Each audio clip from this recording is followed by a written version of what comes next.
One important aspect is people are eating much more than what they should eat. Between one meal and the next meal, there must be an 8-hour space. Whatever you have health problems, minimum 50% will go away in 6 weeks' time.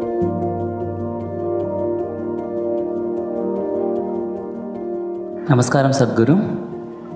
Fasting on auspicious days has existed in India since time immemorial, but many Indians believe that it's unscientific and illogical. Until the work on autophagy induced during fasting has been awarded the Nobel Prize. Even I started doing intermittent fasting this year.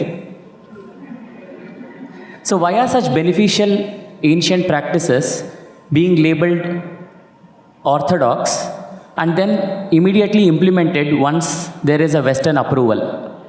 That's because you don't have the right color of the skin.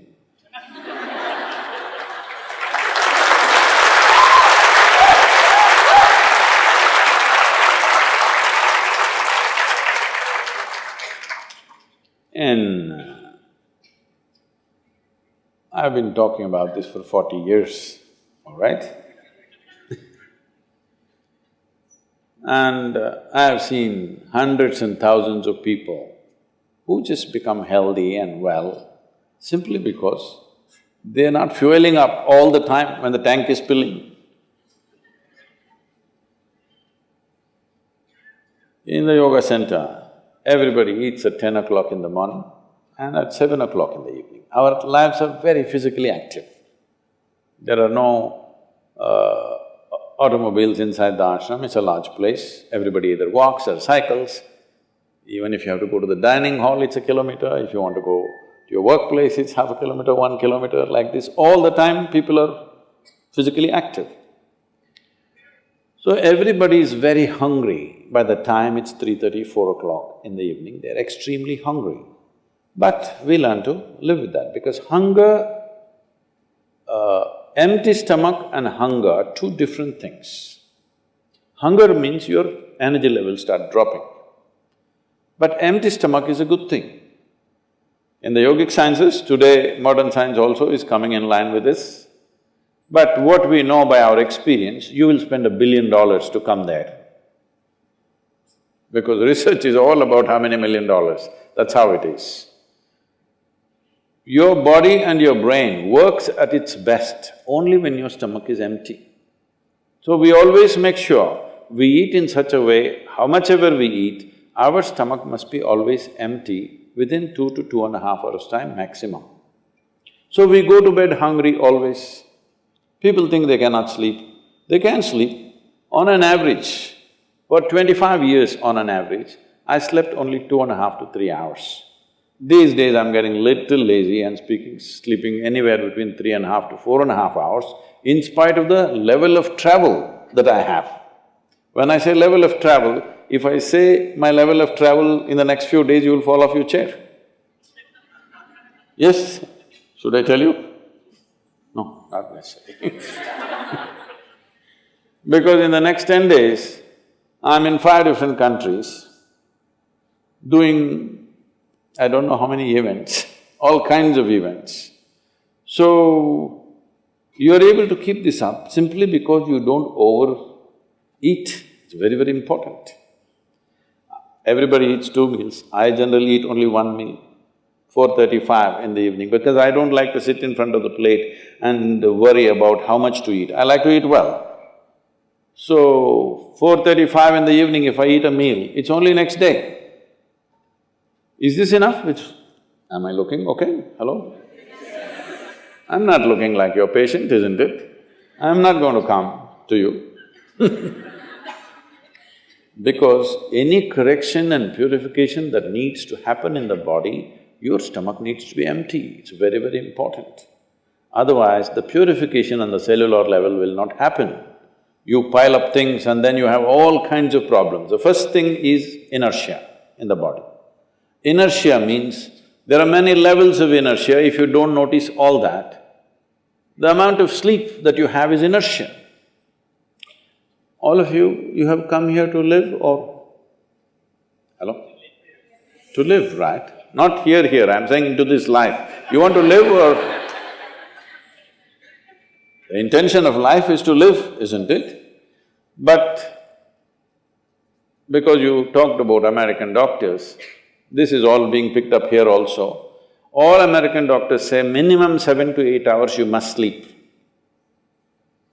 So that means 1/3 of your life you must sleep. Another 2, 3 hours, 4 hours goes in bath, toilet, eating, this, you know. So literally 50% of your life is just maintenance. Suppose you have a vehicle, you have a motorcycle or a car, if it goes to service 1 day in a month, all right to keep it. If it goes to service 15 days in a month, this is a nuisance, isn't it so? Most people have made their systems into a nuisance because their own body is a big impediment in their life. Anything they want to do, their body will not allow them to do. So in this there are many aspects. One important aspect is people are eating much more than what they should eat. Simply because they have been told, you must eat more, otherwise you will become weak, this, that. No, it is the way you keep your body. Today everybody is trying to work towards a fuel-efficient car, motorcycle, everything. This means what? If the machine runs smoothly, it'll consume less fuel, isn't it? So if you sit here and you are very much at ease, now it'll consume less fuel. If you like this all the time, then it'll consume more fuel, it'll want you to eat. Compulsiveness will come about this.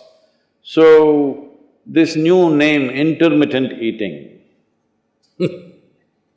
you should see, in United States, people come to our programs will run 10 hours, 12 hours.